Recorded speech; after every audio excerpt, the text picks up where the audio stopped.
बिस्मिल्लाहिर्रहमानिर्रहीम। अस्सलाम वालेकुम नाज़रीन, मैं हूँ महरीन सब्तैन, देख रहे हैं आप मेरा यूट्यूब चैनल। नाज़रीन, शाहरुख खान का बेटा आर्यन खबरों में बहुत ज़्यादा इन रहा और इस केस के ऊपर मीडिया ने बहुत रिपोर्टिंग की, मैंने भी रिपोर्ट किया, लोगों ने भी बताया केस चल क्या रहा है और फाइनली आर्यन खान को ज़मानत मिल जाती है।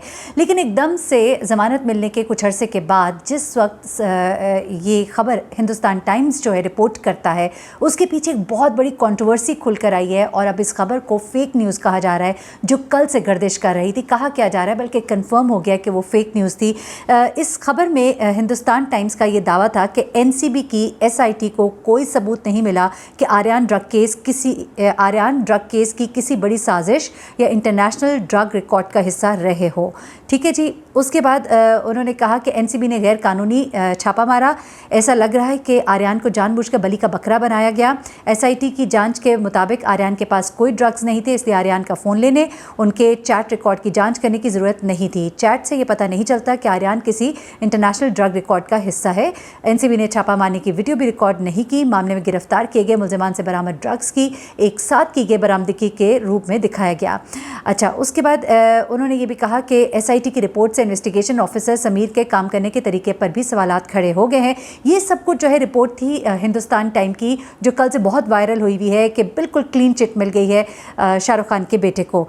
अब ये कहा जा रहा है इसी खबर के अंदर कि एनसीबी ने ये जो 2 अक्टूबर को जो भी छापा मारा था, ये सब कुछ जो है ये गलत था, कोई सबूत नहीं मिले और अरबाज मर्चेंट को बिल्कुल भी किसी किस्म का माल लाने के लिए शाहरुख के बेटे आर्यन ने नहीं कहा था।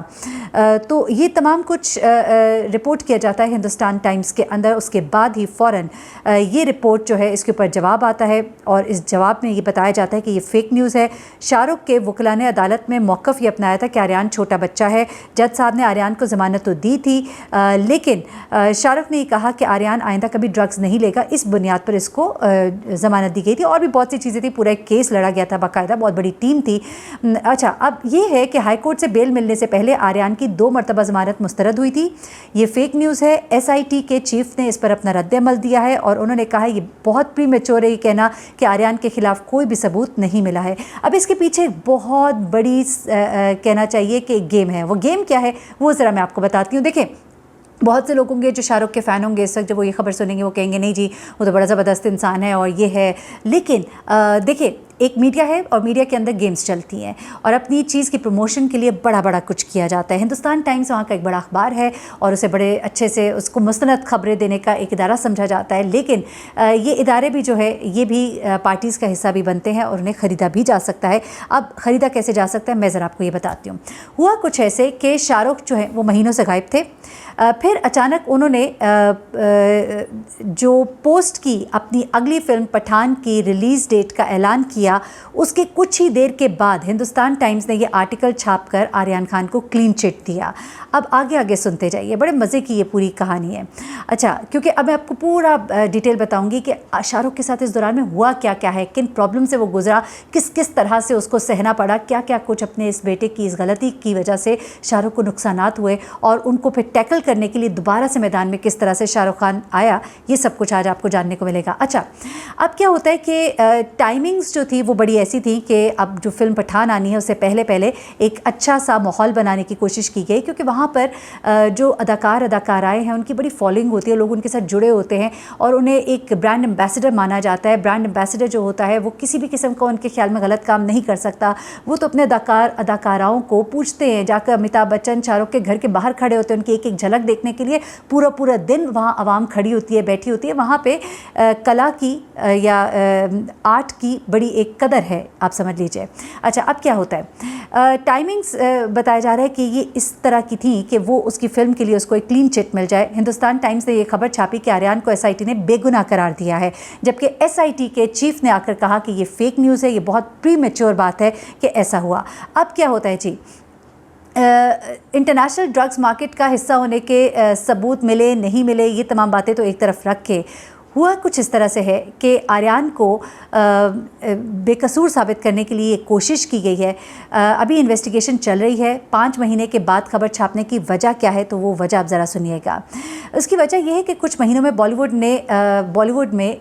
स्टार शाहरुख ने अपनी इज़्ज़त खोई और बॉलीवुड की फिल्में देखने वाले जो है वो थिएटर्स में दिखाई नहीं देते। और बॉलीवुड से अब तक के सबसे बुरे दौर से गुजर आए शाहरुख खान का बहुत ही बुरा टाइम था। आर्यन की गिरफ्तारी के बाद शाहरुख को बहुत बड़ा नुकसान हुआ। गिरफ्तार होते ही पहले तो शाहरुख को अपने सभी प्रोजेक्ट्स की शूटिंग रोकनी पड़ी, नंबर 1।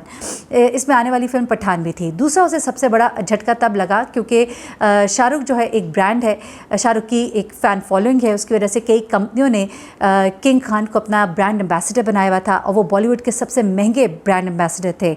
अब आर्यन की गिरफ्तारी के बाद शाहरुख 40 बड़े ग्रुप्स के ब्रांड एम्बेसडर थे। तब शाहरुख की ब्रांड वैल्यू तकरीबन 371 करोड़ रुपए थी, ब्रांड वैल्यू। अब ज़रा सुनते जाइएगा शाहरुख के साथ हुआ क्या। लेकिन आर्यन खान का जैसे ही नाम सामने आया उसके बाद कई कंपनीज ने उन्हें अपने ब्रांड से अलग किया, क्योंकि एक चाइल्ड लर्निंग ऐप थी, उसके भी वो ब्रांड एम्बेसडर थे।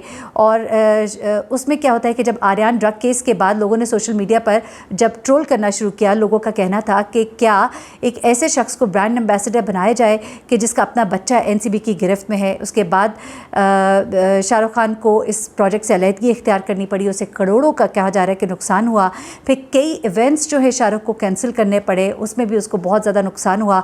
फिर उसके बाद जो उसकी आखिरी फिल्म ज़ीरो थी वो फ्लॉप हुई और उसके 3 साल के वक्फे के बाद अब ये एक नई फिल्म जो है वो सामने आने वाली थी। यानी कि 3 साल पहले फिल्म ज़ीरो, उसके फ्लॉप होने के बाद ये एक बड़ा प्रोजेक्ट था जो शाहरुख का अपना प्रोजेक्ट था जो सामने आने वाला था।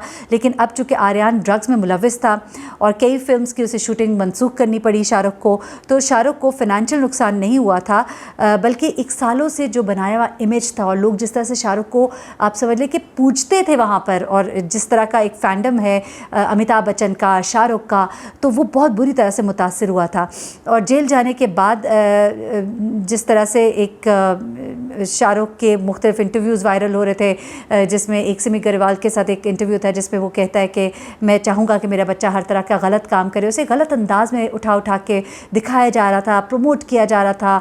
मुख्तलिफ पॉलिटिकल पार्टीज़ ख़ासतौर पे जो उनकी इस वक्त गवर्निंग पॉलिटिकल पार्टी है, उसने जिस तरह की बातें शाहरुख के बारे में करना शुरू की थी, और फिर ये कहा जा रहा था कि शायद खान्स को और मुसलमानों को शायद निशाना बनाया जा रहा है, तो वो चीज़ इतनी डोमिनेट कर गई थी कि उसके सारे प्रोजेक्ट्स और उसकी सारी साख जो है इस वक्त मलिया मेट हो गई थी, सिर्फ उसके एक बेटे की इस हरकत की वजह से।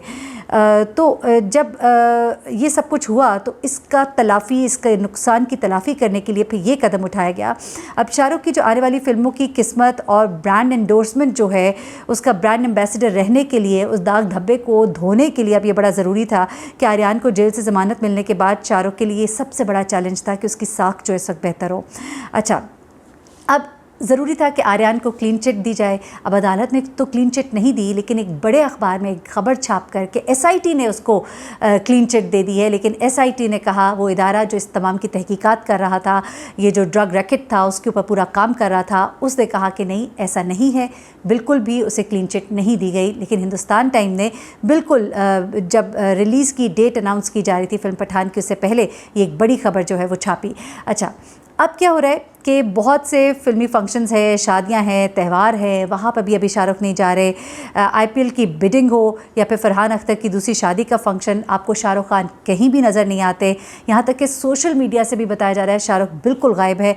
आर्यन के केस के 4 महीने के बाद जनवरी में जब शाहरुख एक ऐसी पार्टनरशिप वीडियो थी उसमें आए, क्योंकि वो जानते थे कि उन्हें आर्यन खान केस के दौरान नेगेटिव सुर्खियाँ ही मिलेंगी, लेकिन उसके बावजूद वो सामने आए।